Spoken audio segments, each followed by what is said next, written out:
अभी अभी ईरान और अरब वॉर फ्रंट से भी एक बड़ी खबर आ रही है, उसका हमें रुख करना होगा। कुवैत पर बड़ा हमला हो गया है, कुवैत पर मिसाइल से अटैक हो गया है। कुवैत में अमेरिकी बेस को निशाना बनाकर ईरान ने कर दिया है हमला। ये देखिए तस्वीरें, ये इस वक्त की सबसे ताजा तस्वीरें आपको दिखा रहे हैं। ये बहुत अहम डेवलपमेंट है ऐसे वक्त में जब अरब देशों के साथ ईरान का तनाव बढ़ता हुआ नजर आ रहा है। एक तरफ आसार इस बात के कि ईरान और अमेरिका में समझौता होने वाला है, डील होने वाली है, वहीं जंगी शोले भड़कते हुए इस तरह से नजर आ रहे हैं क्योंकि ईरान ने कुवैत पर अमेरिकी बेस को फिर किया है टारगेट और ताजा हमला करके दहला दिया गया है। और देखिए कुवैत में जो हमला हुआ, इसको लेकर एक और बड़ी खबर। कुवैत में हमले को लेकर ईरान का दावा, सिरिक द्वीप पर हमले का बदला लिया गया। सिरिक द्वीप पर यूएस ने हमला किया था, यूएस हमले में इस्तेमाल बेस पर इस बार हमला किया गया। यह दावा आईआरजीसी की तरफ से, ईरानी सेना की तरफ से हमले की तस्वीर भी हम आपको दिखा रहे हैं। ईरान की तरफ से कुवैत पर जो हमला किया गया और अमेरिकी बेस पर हमला किया गया, यह आईआरजीसी की तरफ से कहा गया है।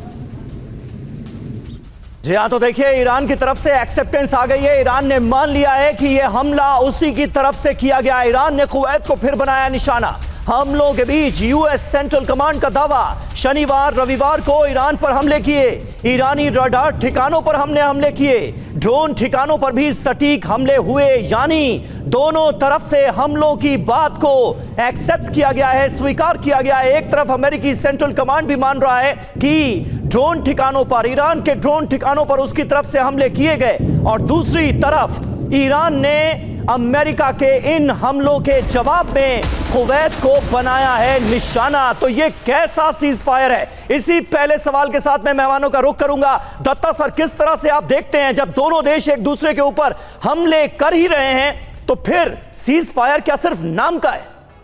बिल्कुल समीर, ये जो सीज फायर किया गया है 60 दिन का, इसके अंदर लगातार अमेरिका के द्वारा ईरान को प्रोब किया जा रहा है। उनके अलग अलग टारगेट्स को रिकॉनेसेंस एंड डिस्ट्रक्शन के मोड से लेके वो सिलेक्टिव तरीके से उनके रडार्स, उनकी जो लॉन्च साइट्स हैं, उनके जो ड्रोन की साइट्स हैं, उनको टारगेट कर रहे हैं वो। और ख़ास करके उनका एम है, अगर आपको याद हो, बुशर में जो हमला किया गया, उन्होंने बोला कि इनके जितने मिसाइल और ड्रोन साइट्स थे जो गल्फ ऑफ हॉर्मुज़ को, स्ट्रेट्स ऑफ हॉर्मुज़ को कवर कर रहे थे, उसको टारगेट किया है ताकि वहाँ शिपिंग को निकलने का मौका मिले। तो लेकिन ये जो सीज फायर का तो एक बहाना है, ये लगातार अमेरिका भी प्रोबिंग अटैक कर रहा है और लगातार आईआरजीसी भी हर एक जगह से जहाँ से अमेरिकन अटैक हो रहा है उसके ऊपर काउंटर अटैक कर रहा है। अभी आईआरजीसी ने जो लेटेस्ट अटैक किया कुवैत में, उन्होंने ये बोला कि ये जो हमला हमारे बुशर में हुआ या तेहरान में हुआ, जो अलग अलग साइट पे किया गया, वो कुवैत की साइट से किया गया और हमने कुवैत के अंदर अमेरिकन बेसिस को टारगेट किया है।